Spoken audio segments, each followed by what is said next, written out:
இனியா அவங்க boy friend கூட coffee ஷாப்ல பேசிக்கிட்டு இருக்காங்க. கோபி அந்த காஃபி ஷாப்புக்கு வர்றாரு. இனியா கிட்ட கேக்குறாரு, என்னம்மா அதெல்லாம்? இனியா பயத்துல எந்திரிக்கிறாங்க. இனியாவோட பாய் ஃப்ரெண்டு சொல்றாங்க, அங்கிள்.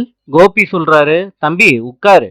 இனியாவ கோபி கூட்டிட்டு வர்றாரு. பாக்யா கிட்ட கோபி வீடியோ ஆதாரத்தை காட்டுறாரு. இனியாவை வச்சுட்டு பாக்யா அந்த வீடியோ ஆதாரத்தை பார்த்த உடனே திகைச்சு போறாங்க. கோபி சொல்றாரு, இந்த வீட்டுல கூட்டி பெருக்கி பாத்திரம் கழுவுறாளே செல்வி, அவளோட பையன் ஆகாஷ தான் நம்ம வீட்டு பொண்ணு லவ் பண்றா.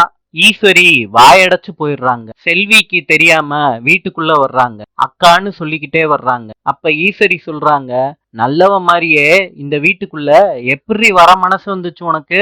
செல்வி சொல்றாங்க, நீங்க என்ன சொல்றீங்கன்னு புரியலக்கா. செலியன் சொல்றாரு, செல்வி என்ன தைரியம் இருந்தா உன் மகன் என்னோட தங்கச்சி கூட பழகுவான். ஈஸ்வரி சொல்றாங்க, செல்வி இனிமேட்டு இந்த வீட்டுக்குள்ள வர்ற வேலை வச்சுக்கிறவே வச்சுக்காத, வெளியே போடி செல்வி. செல்வி பாக்யாவை பார்த்துக்கிட்டே அழுதுகிட்டே போறாங்க. இனியா பயத்துல உறைஞ்சு போறாங்க. நாளை சந்திப்போம்.